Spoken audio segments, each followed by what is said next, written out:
Futur infirmier, future infirmière, je suis ravi de te retrouver pour un nouveau cours simplifié d'IFSI. Aujourd'hui, on va traiter des 14 besoins fondamentaux selon le modèle de Virginia Anderson. Avant qu'on commence, j'ai deux choses à te dire.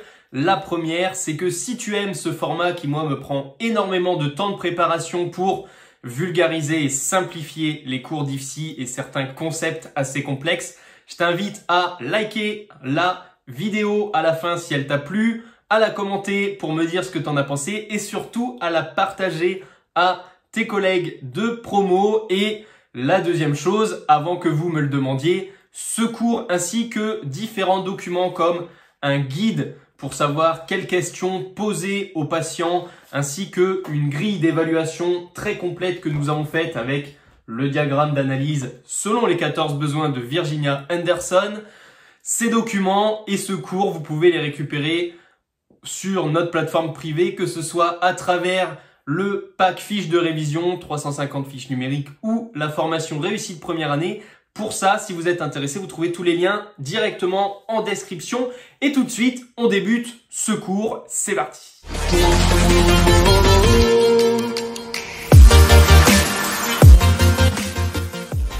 Yes, alors on se retrouve pour traiter dans ce cours d'un point de la démarche clinique, à savoir les 14 besoins fondamentaux selon un modèle créé par Virginia Anderson dont on parlera plus amplement après.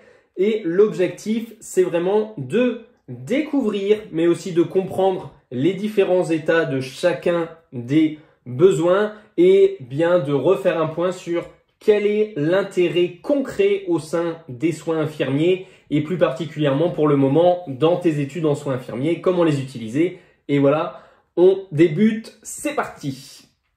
Déjà, il faut définir un peu ce qu'est un besoin fondamental. Vous retrouvez ici en modèle la pyramide de Maslow. C'est la représentation la plus connue des besoins de l'être humain. Ici, ce n'est pas le cas, ça va être un autre modèle. Pourquoi? Parce que la pyramide de Maslow a plus une identité, dirons-nous, économique, alors que nous, on va chercher quelque chose d'assez social et qui va être utile pour les pratiques infirmières. Alors, c'est Virginia Anderson qui définit un besoin fondamental comme une nécessité vitale, c'est-à-dire que c'est tout ce qui est indispensable à l'individu pour à la fois se maintenir en vie, mais aussi assurer un bien-être. Ces besoins fondamentaux, c'est vraiment ce qui va créer un tout parfait, une harmonie chez l'individu en tant qu'ici être humain. Si on va un peu plus loin sur Virginia Anderson qui a créé du coup un autre modèle que la pyramide de Maslow, à savoir les 14 besoins fondamentaux, c'était une infirmière américaine qui a vécu, comme vous pourrez le constater, les deux guerres mondiales et qui était infirmière militaire en réalité, qui a ensuite continué des études tout au long de sa vie, dans un premier temps pour devenir enseignante, ensuite faire un master en recherche, mais elle a toujours été fidèle au domaine des soins infirmiers sur toutes les années 1900 et elle a joué un rôle majeur dans l'évolution du métier d'infirmier complètement, qu'elle a passé du simple univers du soin, le nursing, jusqu'à la psychologie et tout le rôle propre de l'infirmier qu'on connaît aujourd'hui et qui font l'objet d'un autre cours. Du coup, au sein que ce soit de son enseignement mais aussi de ses recherches, elle a défini plusieurs concepts, certains moins connus que d'autres. Aujourd'hui, on traite du plus connu, les 14 besoins fondamentaux. C'est un modèle qui a été reconnu en 1960, mais il existait bien avant. Elle l'a créé autour des années 30-40. Il a été adopté par le Conseil international des infirmières. Donc aujourd'hui, c'est un modèle qui est figé et qui est reconnu par sa qualité. Donc ce modèle est utilisé partout dans le monde, d'où l'intérêt de le connaître. À quoi sert ce concept, ce modèle? Il vise à mettre déjà l'accent sur l'importance de l'indépendance du patient. Pour cela, on va se concentrer sur les besoins de la personne et elle explique très longuement en quoi cela va permettre un progrès post-hospitalisation pour les bienfaits dans la vie du patient. Donc après, c'est vraiment, on rentre pas dans les détails, mais il y a un gros bouquin là-dessus, il y a de grosses recherches. On va se contenter, nous, de connaître et de comprendre ces 14 besoins et quel est leur intérêt pour nous concrètement sur le terrain. Alors déjà, quels sont-ils ces 14 besoins? Eh bien, vous les avez ici représentés sous une forme de diagramme. Ensuite, on rentrera plus dans le détail un à un, mais elle explique elle-même que ces 14 besoins font un tout, c'est le fameux tout dont je parlais tout à l'heure, d'un être humain sur les 3 dimensions biopsychologiques, psychologiques et socio-culturelles. Donc, l'idée de Virginia Anderson, c'est que si ces 14 besoins sont remplis, eh bien, la personne, en tant qu'être humain, peut être considérée comme complète, pour ne pas dire épanouie, si on veut utiliser un mot qui parle un peu plus.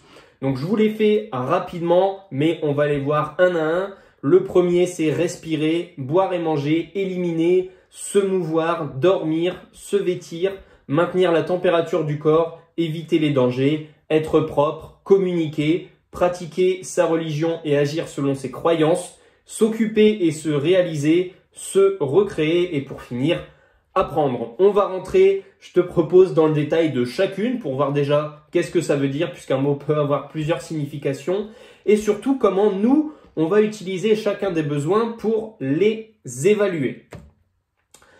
Avant de passer à chacun des besoins, il faut comprendre ce fameux concept qui est à la base de cela, à savoir la dépendance et l'indépendance. On va déjà définir l'indépendance comme la satisfaction d'un être humain par des actions appropriées qu'il accomplit lui-même.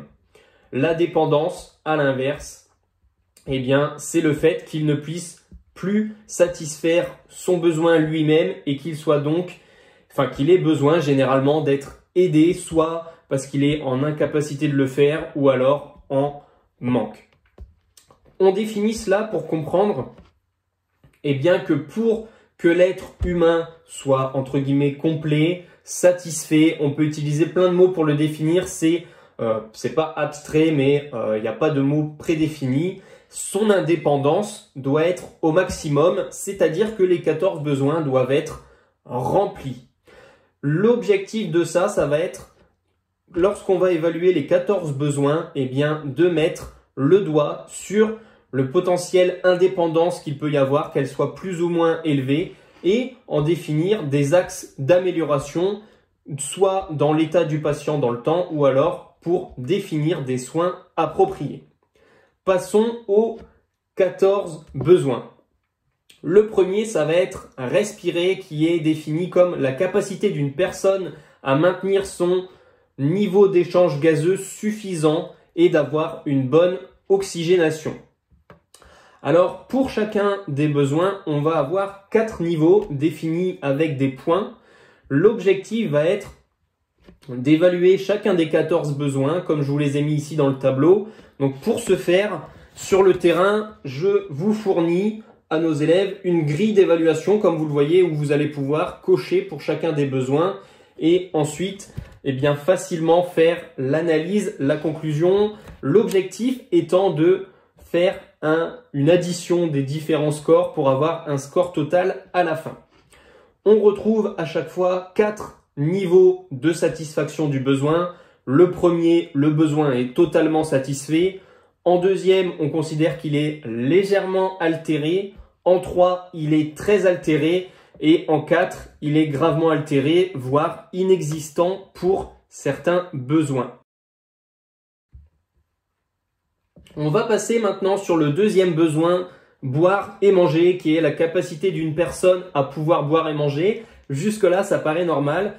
Mais ce qui va nous intéresser, nous, c'est qu'il faut aussi que ça comprenne sa capacité à mâcher, à déglutir, mais aussi à absorber suffisamment de nutriments nécessaires à son activité journalière, quotidienne. Donc les critères sont quand même assez larges selon les besoins. C'est pas juste elle doit être en mesure de boire et de manger, ça va un peu plus loin dans la réflexion. Le premier critère, la personne, donc le patient mange seul. En deuxième, il a besoin soit qu'on l'installe ou alors il a besoin de stimulation et qu'on lui dise qu'il faut qu'il mange. En troisième, un besoin soit d'aide partielle, soit de surveillance, par exemple dans le cas de fausse route. Et en dernier, besoin d'une aide totale, donc il a besoin de quelqu'un qui va le nourrir. En 3, éliminer, donc là c'est la capacité d'une personne à être autonome pour éliminer sel, déchets organiques, ce qui est important, urine et d'assurer aussi son hygiène intime. Donc en premier, on a une continence, donc pas de problème. En 2, a besoin d'aide. En 3, une incontinence, mais uniquement soit le jour, soit la nuit. Et en 4, incontinence, jour et nuit. Ensuite, se mouvoir et avoir une bonne posture. C'est la capacité d'une personne à se déplacer, mais aussi à aménager son domicile de façon adéquate, entre guillemets pour les personnes âgées et les personnes handicapées. Ressentir un confort tout en connaissant ses limites. Donc en gros, ses possibilités de déplacement, ça sert à rien de forcer sur quelque chose qu'on sait qu'on ne peut pas faire.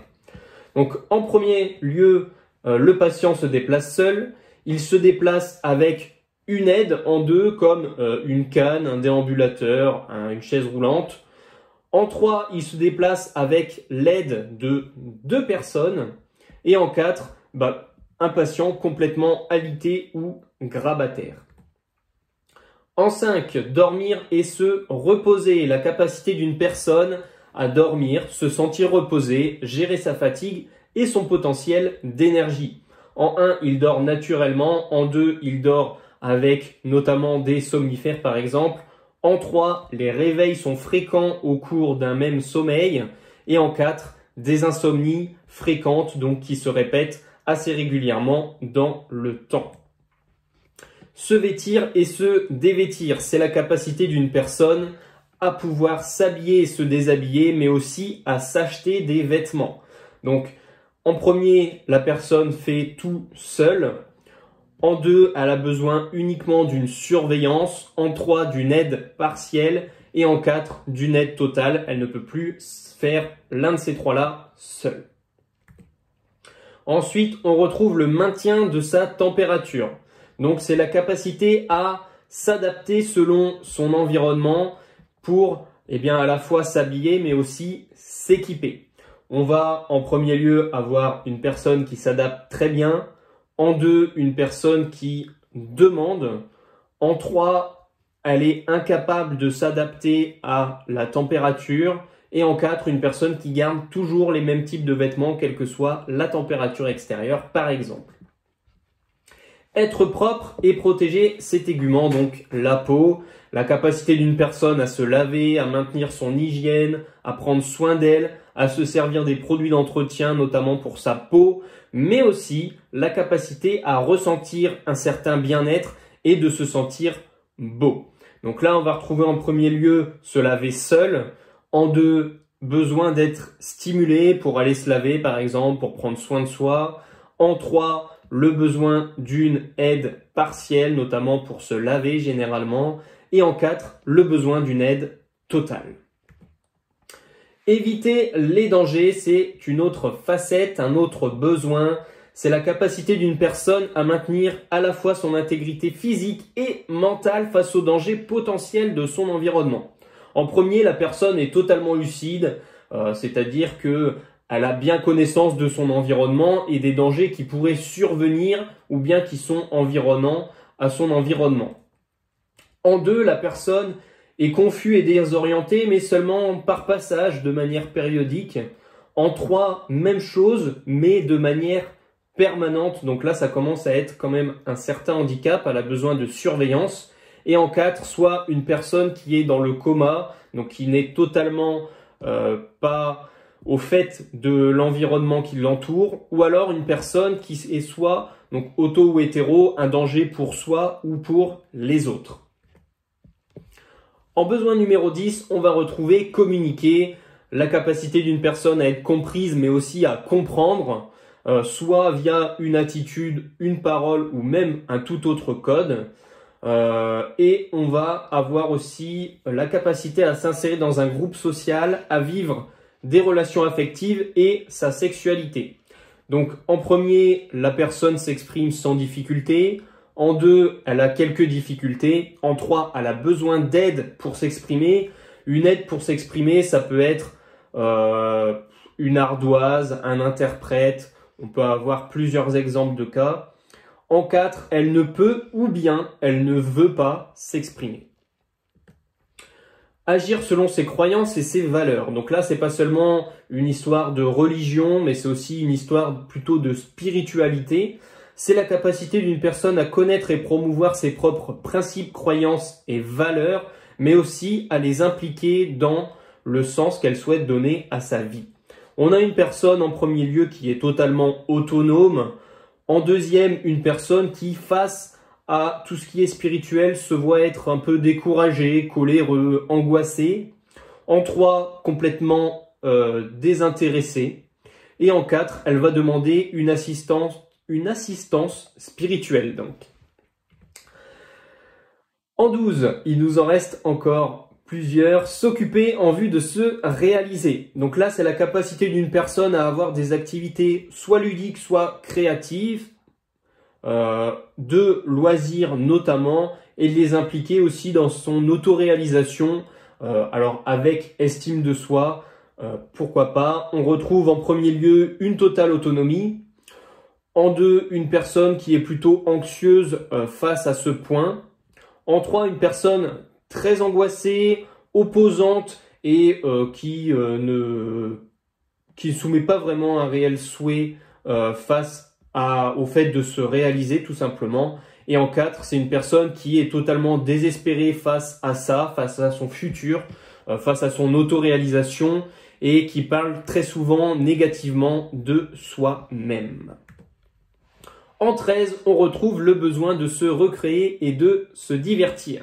C'est la capacité d'une personne à se détendre et à se cultiver.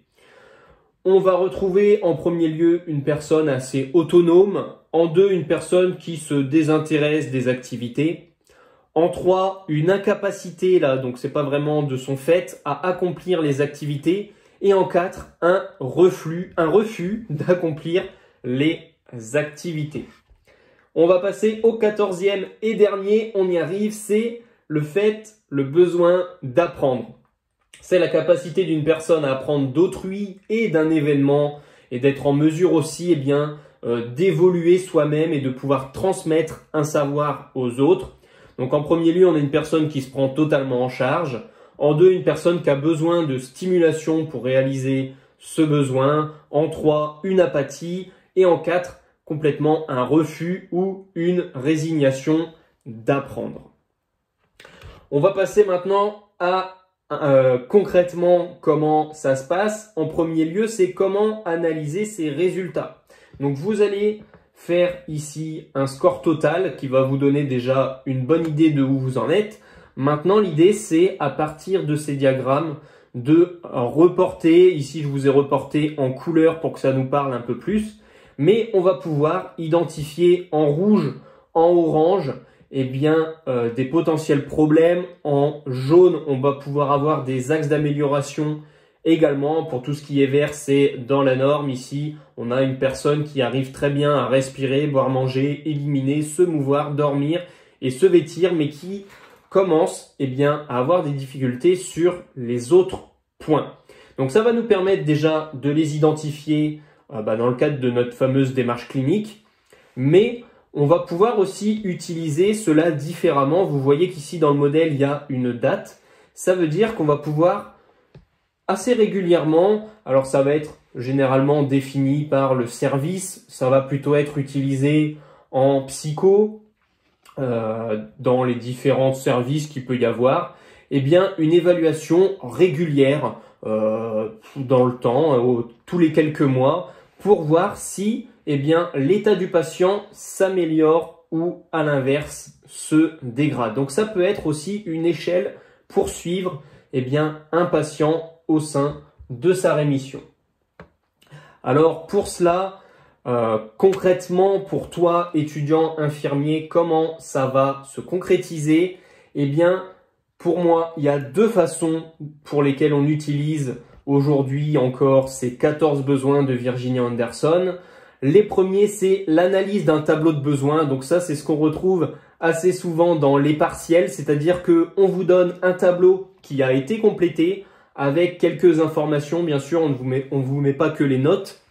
On va vous mettre quelques informations et on va vous demander à partir de ce tableau complété, qui va aussi souvent être lié à un petit paragraphe de mise en situation, une évaluation déjà clinique de ce patient et on va pouvoir en définir un projet de soins et un projet de vie selon à quel semestre vous êtes. Donc ça, c'est quelque chose qui se retrouve assez souvent dans les études en soins infirmiers. La deuxième utilité, ça peut être, et notamment ici, je pense, au TFE ou bien en stage, les différents travaux que vous allez avoir à faire, on peut les utiliser en tant que recueil de données. Donc, je reviens à la liste que nous avons faite qui vous permet de relever l'état du patient et ensuite de pouvoir définir encore une fois les soins adaptés. Je pense que vous avez compris quel est l'intérêt de ces besoins.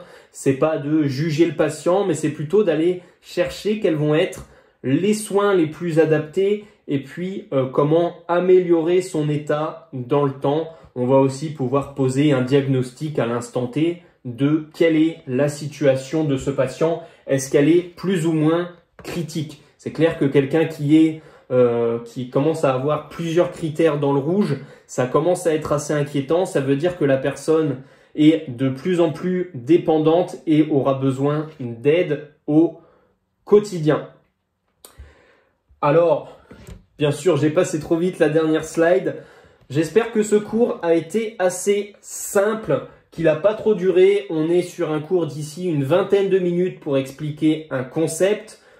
Bien sûr, je vous inviterai à le revoir simplement quand vous allez l'utiliser. Pourquoi? Pour voir les définitions de chacun des besoins et ensuite quels vont être les différents critères qui vont pouvoir vous aider à faire cette fameuse démarche clinique. Vous retrouvez le cours, la grille et un guide d'utilisation avec des questions pour savoir quoi demander aux patients, puisque c'est bien beau d'avoir 4 critères, faut-il encore savoir lequel sélectionner? Donc pour ça, il y a des questions qui sont prédéfinies à poser aux patients. Si vous êtes déjà étudiant de la plateforme Objectif Infirmière, je vous invite à vous rendre dans le S1 démarche clinique, c'est l'UE 3.1 de mémoire.